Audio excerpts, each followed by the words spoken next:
Guys, I have a confession to make. Welcome back to Bonanza Disc Golf, all that jazz, but in my bag right now,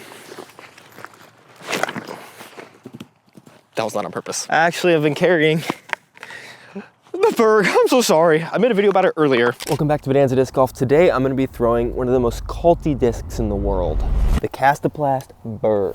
Like a couple months back, and I didn't like it because I was maybe trying to use it wrong, but it also, I still hate how this thing feels on a back end. It feels so weird, but I've hit metal with it a couple times. I'm gonna probably honestly just give it a little soft run with the Berg. I hate that I'm using this disc. Not anymore. It just likes to go under the basket. I kept like keeping it in my bag, be like, I'm gonna throw a second shot just to see. Everyone loves it so much. And we're gonna play 5 holes here at Airport Lakes Park. Short to short, red to red. Just gonna show you why I think the Berg has made my bag, and also test between 2 different Bergs, because I've been playing with both the K1 Berg, this is the K1 Glow, as well as the K3 Berg. I have a K3 Hard in here as well, that I just bought as another backup because it was used. It was super cheap or something, or no, this one was a used one.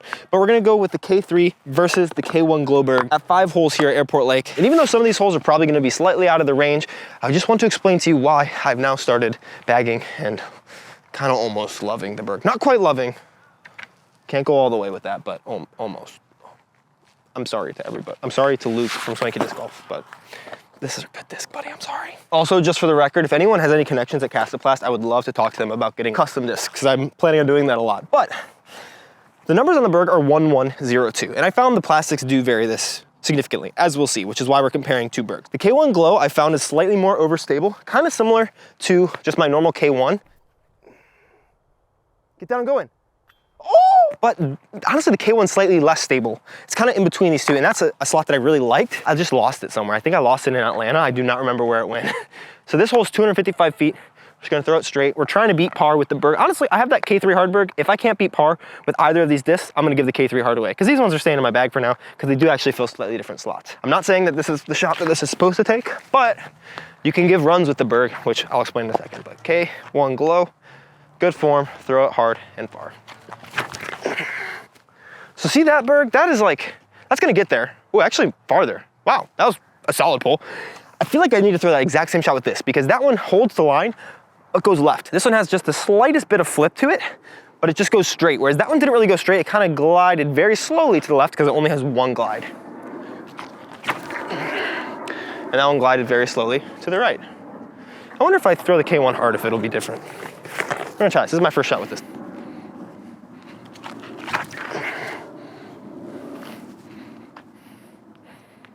All right, that's the Berg that I want in my bag, actually. So maybe I don't want to not beat par, because I think the K1 Hard might be my favorite of the Bergs. So essentially, if you've noticed, I played some courses in Indianapolis called Boylan Acres and hit the cage on that one, parked a couple baskets, and I just realized when I'm throwing like 230 and in backhand, honestly, I kind of still hate it for backhand. I really like it almost exclusively for forehand. It's really great on turnovers, and it obviously does work on backhand. I just am not as comfortable throwing it, so hopefully I learned that a little bit more today. But on the forehand, it just kind of does what you want, honestly, and it doesn't go far past the basket. So even though back over the basket there's kind of a gully, I'm still kind of gonna give this a little bit of a run. Some people putt with the Berg. Scott Stokely talking about you, crazy man. And I'm gonna putt this instead of forehand it, because we're only about 50 feet out, but I'm gonna have to throw it really hard. Luckily though, if I do throw it too hard, it's not gonna go too far past the basket. Let's throw it really high. Okay, honestly, I didn't even get it 260 feet. I only got about 250. But this was one we just putt with. I hate putting with this disc. Still made it, luckily. But it didn't really even go far past the basket, even from there. Birdie with the K3 Hard, which we're not actually playing with. And now the K1 Glow. That's what I hate about it. It's not glidey at all. It wasn't a good putt, but don't putt with the Bergs. I'm still gonna do it, because you know, sometimes you just gotta be like Scott Stokely. He probably has like a 1.5 foot on me, but let's move on to hole number 2 to hopefully really show you kind of where these guys shine. So K1's got the box. Honestly, this is 200 feet. So I think I'm gonna go forehand with the K1, the K1 Glow, and with the K3, I'm gonna go backhand, because this one does like to turn a little bit more. It is slightly more beat in, so I hope that this beats into just dead straight, the K1 Glow. But for now, if I throw it hard and flat, I'll have to give it a little height, because since these are so not glidey, you do have to give them height, because they're just gonna slowly descend to the ground. And the lower you just initially put them, the faster they're gonna get to the ground. So hopefully we can make a good shot here. And that's where I'm not the biggest fan of that guy, because it's just like, I'm not the biggest fan because I'm not the biggest fan of my throws. Like that just kind of did exactly what I told it to do and didn't really account for much. And so I think I just have to get a little more used to that one. We're gonna go with the backhand with the K3. Go in the basket. Oh, I only parked it, dang it. The other thing with the K1 that I've noticed, the K1 Glow, is it tends to be like kind of interesting. It's so not glidey, but slightly stable. That's not like overstable, so it's not gonna dump on you, but you really have to put it exactly where you want. It is not going to help you by going straight at all. It's just gonna go on that hyzer forever if you throw it on any sort of hyzer at all. So this right here is where I'm feeling like jump putting this is a little far, but a little forehand flick with the Berg. Ugh, gross. And that's where I threw such a bad shot that I'm still gonna be outside the circle. Gonna be honest, that was a terrible example.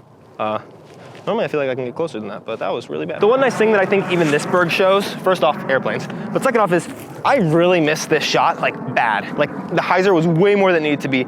Any other disc would probably be in the woods a lot farther away. This one did hit the tree, which slowed it down, but it really wasn't gonna go much far past this. And this leaves us 45 feet on this hole, which is not that bad. Buckets. Your Berg, drop. This is where I think I forgot number one rule of Berg throw-ins, which is you need to still treat them like you're trying to throw it and then don't want it to go past the basket. I was kind of like, I'll just throw this as hard as I want it to basket. But it's if you throw it hard, it's still gonna go farther. But it's all good when you can make the comebacker. And we kind of gave it a chance. That one was parked. And then for the three more holes, definitely gotta get under par, but hopefully we can at least make one of these throw-ins and hopefully park some more baskets. We'll see. All right, this is where once again we're gonna have a little bit different throws. It's only 195 feet. I feel like I got the most understable, most overstable of Berg straight ahead of us there, so we have to make this curve. Not really the best Berg shot, unless we try to just throw this one on hyzer, because it's just gonna hold that hyzer and get to the ground. So try to push this high ceiling and throw it like that. And on this Berg, I think if we throw it on some anhyzer, it should be able to do the same. Probably very slight anhyzer, because it is gonna flip slightly, and we don't want it to roll too much. K3 is flippier than it was before. That was such a bad shot. All right, now I gotta get up and down for par, but it's a Berg, so it should be easy. K1 Glow. Perfect. That is what you want. Might be slightly far. I've realized that I like these discs, but they're not like the perfect discs like some people think that they're. Like, they're really not. Yeah, we're gonna play this hole. Then I'm gonna cherry pick the next couple. There's some dude just like weird, creepily walking in my fairway. One thing I have noticed though is as my arm speed is getting faster and faster, like that accounts for every disc, including the Berg. So like I do still have to have a modicum of touch. It's just gonna compensate more for it than some other discs will, which I really like. Remember what I said about having a modicum of touch? Did not have that. I should have thrown that on. That's the easiest hyzer line ever. That was I was talking to you, I was worried about that dude, and now I'm gonna have to get another birdie with that one. No, I'm gonna throw it in, it's a Berg. That's what you're supposed to do. Woo. Parked it. Ah. I feel like I'm just proving things to myself in this video. I really like the Berg, but maybe this is gonna be the opposite of my other video where I started being like, oh, this is interesting, and ended being like, oh, I hate this. And now I'm starting with like, oh, this is nice. And now I'm gonna end it with like, oh, wait, that's the same thing. I don't know, okay. For the birdie, nice. And now the K3. All right, 2 holes left. And we need to birdie with at least the K3. I feel like Berg people are gonna be so pissed at me because I want to give the Berg a little bit of a good name, but I am just failing so hard. I think what the Berg is good for that I've realized is kind of the edge of that range. Because like even from back there, I'm still having to like lay down a lot of touch, and I might even try some backhand throw-ins because I have a little more touch with that than my forehand from that distance. I think like it's kind of like the 75 to 90% of your range. Like if I throw it 75 to 90, it's perfect because that last little bit of it is gonna get so fast to the ground compared to a glidier disc or a different disc or a faster disc. But like when we're talking, but hey, when you're still in that kind of anywhere from 30 to 65% range of power, you still have to have more touch because like I could just throw it maybe 5% faster and that's gonna be an extra 15 feet, even with the Berg. So this is a good learning experience for me because I have not practiced really with the Berg. I've just put it in the bag and thrown good shots with it when I've known that they're Berg shots. And even like the ones that I'm like, oh, this is a Berg shot, it's like, this kind of is, but I'm not trying to run the Berg from those distances. I'm trying to put it back next to the basket. I'm glad there's only 2 holes left because I'm just now remembering like how sketchy just north of the airport this area of Orlando can get with people. K1 Glow has the box, and I think leaving it slightly to the right of the basket will give us a chance for it to ace. Even trying to throw, dude, that is so minor to self. Don't come film at this place again. But even trying to throw aces with this, like it's still gonna be pretty close. Sit down. Oh, that's actually, I was right. Stay pretty close. I threw that a little high. Let's try with this K3. Oh, baby. Get lucky. Oh, I hate that disc apparently. I'm throwing that thing so bad right now. Like literally in the middle of this crap. Oh, I got patent penned out of here. Nice and simple. That is really nice. Just not having to worry about how much touch to give, especially when it hits the ground, like it just hits and sits. So you really don't have to worry about it at that point. Birdieville and Parville. There are more holes to play. I'm honestly though, just gonna replay the second hole. The rest of these I kind of have to go through some woods, and I've like seen people like trouncing around through them. Look like they're waiting for something, and I don't want to be the thing that they're waiting for, if you know what I mean. To make things interesting though, I'm gonna make myself throw the opposite lines with these. So forehand with the K3, backhand with the K1 Glow. Might learn a thing or two, because I have not been throwing these well. I do need a birdie with the K3 on this hole. No. Didn't even turn it over as much as I needed to. It went straight and flat though. I just wanted it to turn like this one and it just did not. A little bit of hyzer, it should pop up. Yes. Oh, it's so deep. That's a pretty solid shot though. This is a pretty cool shot. Well, I'm gonna try to go between these trees with a little forehand. I went between the trees and that's nice because I felt like I juiced this past the basket. And we're like 20 feet. Good birdie. All right, everything's under par. That makes me happy. I'm gonna try to run the basket a couple times since I have these 3 Bergs. Luckily, I don't have to do a giveaway. Luckily, I don't have to give my camera away involuntarily. Just go ahead and make this on the yellow basket real fast because I can. Ah.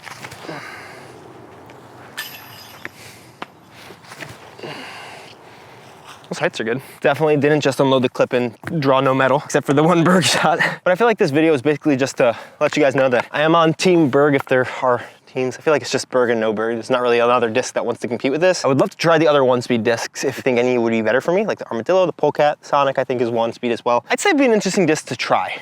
It doesn't 100% make up for having touch.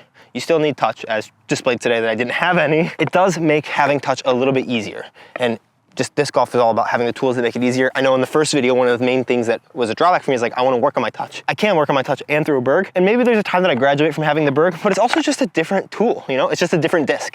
It does something that other discs don't do. So it can be useful to throw, especially if you get used to it. If you want to see my first Berg video, that was also a blast. Check it out right up here. Otherwise, YouTube thinks that you'll like this video the best, and I'll see you over there. Hopefully I'll make a Berg shot though, because that would be awesome.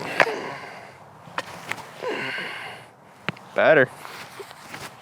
Ah. I think I like that K3 hard the best, even though it's not the one I bagged. Glad I kept it though, because it's probably gonna replace the K1 probably, honestly. I don't know. Okay, love you.